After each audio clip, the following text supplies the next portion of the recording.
आज की इस वीडियो में मैथ के कुछ इंपॉर्टेंट क्वेश्चन बताऊंगा और इन क्वेश्चनों को सॉल्व करने के लिए मैं आपको सबसे आसान तरीका बताऊंगा। तो चलिए अब शुरू करते हैं।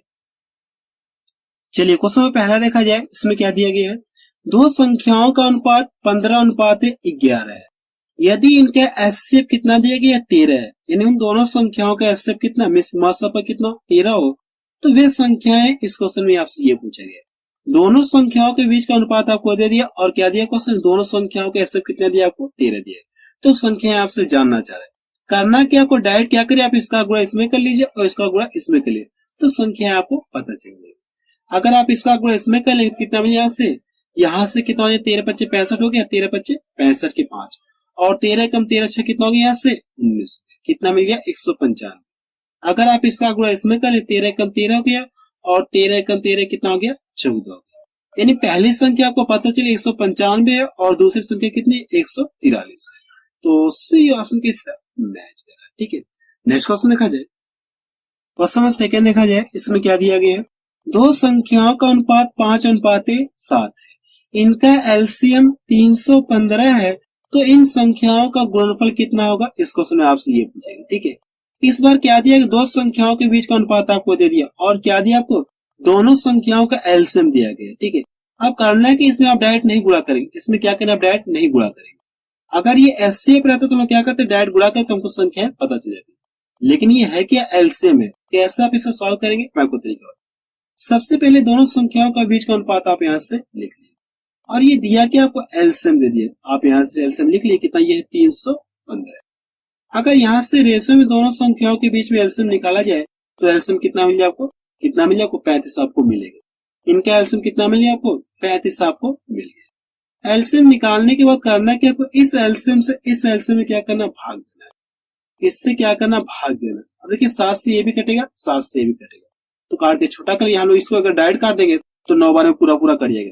35 से ये 9 बार में पूरा पूरा कट जाएगा, सॉरी 35 से 9 बार में क्या होगा, पूरा पूरा कट जाएगा। तो ये कितनी बार कट जाएगा, 9 बार में कट जाएगा। अब करना है कि इसका गुणा इसमें लाके कर दूं तो मुझे पहली संख्या पता चल जाएगी और इसका गुणा इसमें लाके कर दूं मुझे दूसरी संख्या पता चल जाएगी।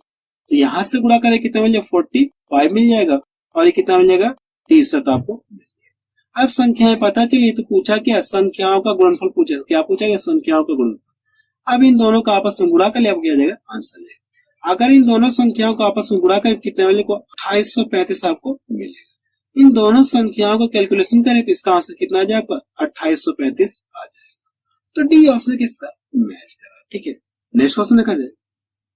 क्वेश्चन नंबर 3 देखा जाए, इसमें क्या दिया गया है, 100 के कितने गुणनखंड होंगे, इस क्वेश्चन ये पूछेंगे। इसमें क्या पूछेंगे, 100 के कितने गुणनखंड होंगे, इस क्वेश्चन ये पूछेंगे। तो कैसे आप इसे सॉल्व करेंगे, मैं आपको तरीका बता रहा हूँ। ठीक है, सबसे पहले करिए कि 100 को क्या करिए, आप यहाँ से गुणनखंड कर लीजिए। 100 का करना कि आपको गुणनखंड कर लीजिए। अगर आप यहाँ से इसे 2 से डिवाइड करेंगे तो 50 बार में कट जाएगा, फिर 2 से डिवाइड करेंगे कितना, 25 बार में कट जाएगा। फिर करना कि इसे 5 से डिवाइड करें, कितनी 5 बार में कटिए, फिर कितने से करिए, 5 1 5। अब करना कि यहाँ से क्या करिए, 2 कितनी बार मिल गया, मुझे 2 बार मिल गया और 5 कितनी बार मिल गया, 5। 5 कितनी बार मिल गया, 2 बार मिल गया। तो करना कि आप इसको इस तरह भी तो लिख सकते हैं, 100 को क्या कर सकते हैं, इस तरह से आप लिख सकते हैं, कोई फर्क नहीं है, लिख सकते नहीं सकते, इस तरह से लिख सकते हैं। अब पूछा कि गुणनखंडों की संख्या पूछा, आप यहाँ से लिख लिए 100 के गुणनखंडों की संख्या।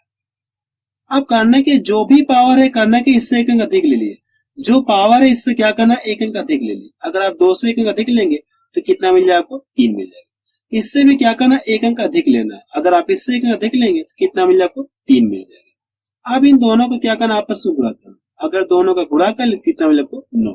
अर्थात आप बता सकते हैं कि 100 के कितने गुणनखंड होंगे, 9 होंगे। ये इसका क्या किया, आंसर आ गया। तो सी ऑप्शन किसका मैच करा। ठीक है, नेक्स्ट क्वेश्चन देखा जाए। क्वेश्चन 4 देखा जाए, इसमें क्या दिया गया है, यहां से आपको इस तरह दे दिया गया और पूछा गया इसका एचसीएफ पूछेगा और ये कैसा आपको दिख रहा है, भिन्नों के रूप में दिख रहा है। तो मैं आपको ये बता देना चाहता हूँ कि भिन्नों का एलसीएम और भिन्नों का एचसीएफ बराबर क्या होता है। भिन्नों का एलसीएम बराबर क्या होता है, अंशों का एलसीएम बटे हरों का एचसीएफ। अगर आपसे क्वेश्चन भिन्नों का एचसीएफ पूछे तो क्या करें, अंशों का एचसीएफ निकालेंगे, बाकी दूसरा क्या करें, बटा हरों का क्या करें, एलसीएम आप निकालेंगे। तो जो मैंने आपसे बोला मैं आपको यहाँ पे लिख दे रहा हूँ। ठीक है, चलिए लिखिए, जो मैंने आपसे बोला था मैंने आपको यहाँ पे लिख दिया। भिन्नों का अगर एलसीएम पूछे तो क्या करें, अंशों का एलसीएम निकालेंगे और नीचे क्या करें, बटा हरों का एचसीएफ निकालेंगे। ठीक है, अगर आपसे क्वेश्चन क्या पूछे, भिन्नों का एचसीएफ पूछे तो करना क्या, आपको अंशों का क्या करिए, आप एचसीएफ निकाल दीजिए बाकी दूसरा क्या करिए इसका अल्टरनेट। अल्टरनेट का मतलब क्या करना है आपको, हर क्या करना है आपको, एलसीएम निकालना है। तो कैसे आप इसे याद रखेंगे मैं आपको तरीका बता रहा हूँ, ठीक है। आप कैसे इन दोनों को याद रखेंगे मैं आपको टेक्निक बता रहा हूँ याद करने की। जो प्रश्न में पूछा जाएगा करना क्या, आप उसको क्या करें, अंशों को वही आपको निकालना है। जो प्रश्न में पूछा जाएगा अंशों को क्या करना आपको, वही आपको निकालना है। अगर प्रश्न में क्या पूछे, भिन्नों का एलसीएम पूछे, क्या करें आप, अंशों का एलसीएम आप निकाल लें। बाकी जो दूसरा इसका क्या करना आपको, अल्टरनेट कर लीजिए। अगर प्रश्न में ये पूछे कि भिन्नों का एलसीएम, क्या करें, अंशों का एलसीएम निकाल लेंगे। बाकी दूसरा इसका क्या कर ले, अल्टरनेट कर लेंगे, यानी हर क्या कर ले, एलसीएम निकाल लेंगे, ठीक है। तो आप इस टेक्निक से क्या कर सकते हैं, याद रख सकते हैं। चलिए अब इस क्वेश्चन को लोग सॉल्व करते हैं। इसमें देखिए क्या पूछा गया आपको, इस तरह से दे दिया और इसका पूछा गया आपसे एस से पूछा गया। अगर ये एस से पूछा है तो करना क्या आपको, अंशों क्या करें आप, एस से निकालिए। तो वह बड़ी से बड़ी संख्या कौन सी जो 7, 14 और 7 को काटे। तो मैं देख रहा हूँ 7 ही है जो इन तीनों को काटेगी। तो इनका एस कितना आ गया, 7 आ गया। अब नीचे वाले क्या करना, मुझे एलसीएम निकालना। इन तीनों क्या करना है, एलसीएम निकालना है। तो संख्याएं कितनी है, 9 है, 15 है और ये 10 है। तो सबसे पहले ये चेक करिए इनमें कोई छोटी संख्या किसी बड़ी संख्या को पूरा पूरा काटे क्या। तो मैं ऐसा नहीं दे रहा, यानी ऐसी संख्या कोई नहीं मिले। तो करना क्या, वो किसी दो का आपस में कॉम्बिनेशन बना लीजिए, चाहे इन दोनों को ले लीजिए चाहे इन दोनों को ले लीजिए।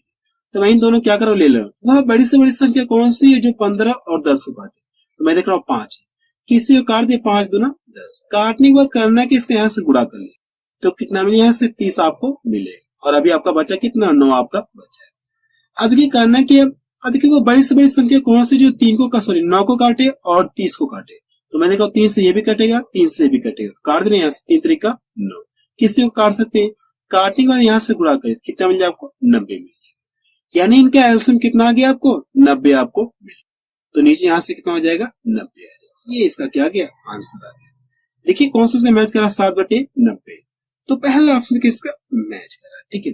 नेक्स्ट क्वेश्चन देखा जाए, क्वेश्चन 5 देखा जाए, इसमें क्या दिया गया है, 2/3, 3/5, 4/7, 9/13 क्या पूछा गया आपसे, एस से पूछा गया। अगर ये एस से पूछा गया तो हम लोग क्या करें, आंसर क्या करें, एस से निकालें। तो वह बड़ी से बड़ी संख्या कौन सी जो 2, 3, 4, 9 को काटे। तो मैं देख रहा हूँ 1 है, ठीक है, यानी वो एक ही संख्या है जो चारों को काटेगी। अब नीचे वाले क्या करना आपको, एलसीएम आपको निकालना है। इनका क्या करना आपको, एलसीएम निकालना है। अगर आप इन सभी का एलसीएम निकालेंगे तो इनका एलसीएम कितना आ जाएगा। सबसे पहले देखिए यहाँ पे कोई छोटी संख्या किसी बड़ी संख्या को काट नहीं रही है। तो करना कि इन सभी का आपस में क्या करें, डायरेक्ट गुणा कर ले। इन सभी का क्या करना आपको, आपस में डायरेक्ट गुणा करना। अगर इन सभी का आपस में गुणा करेंगे तो कितना मिल जाएगा आपको, 1365 आपको मिलेगा। कितना मिल जाएगा आपको, 1365 आपको मिल जाएगा। ये इसका क्या गया, आंसर आ गया। तो डी ऑप्शन किसका मैच करा है, ठीक है। नेक्स्ट क्वेश्चन देखा जाए, क्वेश्चन 6 देखा जाए, इसमें क्या दिया गया है, सुरेश की आयु उसके पिता की आयु से आधी है। 20 वर्ष बाद उसके पिता की आयु उसकी आयु से 1.5 गुनी होगी। यानी क्या कहा गया, उसके पिता की आयु उसकी आयु से 1.5 गुनी होगी। उसके पिता की वर्तमान आयु कितनी है, इस क्वेश्चन ये पूछा गया, ठीक है। तो सबसे पहले क्या दिया गया, हम लोग यहाँ पे लिख ले। यहाँ पे दिया क्या, पिता और ये सुरेश, ठीक है, सुरेश। क्वेश्चन में क्या कहा गया, सुरेश की आयु उसके पिता की आयु से आधी है। अगर हम लोग मान ले पिता 2 वर्ष के होंगे तो सुरेश कितना हो जाएगा, 1 वर्ष हो जाएगा। यानी इसकी आयु क्या है, आधा होगी कि नहीं। पिता की आयु की ये आधा है कि नहीं, आपको इतना होगी। और है का मतलब क्या, वर्तमान की बात हो रही। आप यहाँ से क्या करिए, वर्तमान आप यहाँ से लिख। फिर क्या कहा गया, 20 वर्ष बाद उसके पिता की आयु उसकी आयु से 1.5 गुनी हो जाएगी, ठीक है। इसमें कहा क्या, मैं यहाँ पे लिख रहा हूँ, ठीक है। यहाँ पे ये फादर हो गए और ये सन। 20 वर्ष बाद उसके पिता की आयु उसकी आयु से 1.5 गुनी हो जाएगी। सुरेश की आयु से क्या 1.5 गुनी हो जाएगी। हम लोग मान लेगा सुरेश 1 वर्ष का है तो पिता कितना हो जाए, यहाँ से 1.5 वर्ष का। यानी कह सकते हैं 1/1 से 1/2 कर सकते हैं, कर सकते 1.5। अब करना कि आप इसको इसे लिख सकते हैं क्या, 2 1 कम 2 हो गया, कितना मिल गया आपको, 3। 3/2 मिल जाएगा। और रेशियो क्या खास होती है, अपने आप ही ये बटा फॉर्म नहीं रखते, इसका जाके इधर गुणा हो जाएगा। तो यहाँ से 3 और कितना मिल जाएगा आपको, 2 मिल जाएगा। यानी हमको ये मिल गया कि 20 वर्ष बाद उसके पिता की आयु क्या हो जाए, उसकी आयु से 1.5 गुनी हो जाए। कह सकते हैं आप इस तरह से लिख सकते, नहीं लिख सकते, आप इस तरह से लिख सकते हैं। अगर सुरेश 2 वर्ष का हो जाए इसकी आयु का 1.5 गुना हो जाए, आप इस तरह से लिख सकते। कितना आपको, इतना आपको मिल जाए। क्लियर है। अब पूछा क्या, अब ये क्या कब का, ये रेशियो कब का है, 20 वर्ष बाद का। आप यहां से लिख लिए 20 वर्ष बाद, ठीक है, 20 वर्ष बाद। अब करना क्या, आपको करना कि इन दोनों का अंतर करिए। अगर अंतर करें तो एक का अंतर मिलेगा, यहां से भी क्या करना आपको, अंतर मिलेगा। हम देख रहे हैं अंतर क्या समान है। अगर अंतर समान है तो आपको करना क्या है, मैं आपको बता रहा हूँ, ठीक है। अगर अंतर समान है तो आप यहाँ से क्या कहेंगे, 1 बराबर कितना आ गया, 20 वर्ष आ गया। 1 बराबर कितना आ गया, यहाँ से 20 वर्ष आ गया। अगर आपको 1 का मान पता चल गया तो प्रश्न में पूछा क्या, उसके पिता की वर्तमान आयु पूछा है। तो वर्तमान का रेशियो देखिए ऊपर वाला, ये बात का रेशियो और ये कब का, वर्तमान का रेशियो। और किसकी आयु पूछा, हमसे पिता की आयु पूछा है। अगर हमको 1 का मान पता चल गया 20 है, तो यहाँ पे पिता कितना, 2 इसका लाके क्या करिए आप, पिता वाले में गुणा कर दिए। अगर इसमें आप गुणा करें कितना, यहाँ से 20 दूना 40 हो जाएगी। हमको ये पता चल गया कि पिता इस समय कितने वर्ष के, 40 वर्ष के। ये इसका क्या गया, आंसर आ गया। तो पहला ऑप्शन किसका मैच करा, ठीक है। तो आप मुझे कमेंट सेक्शन में जाके बताइए कि वीडियो आपको कैसा लगा।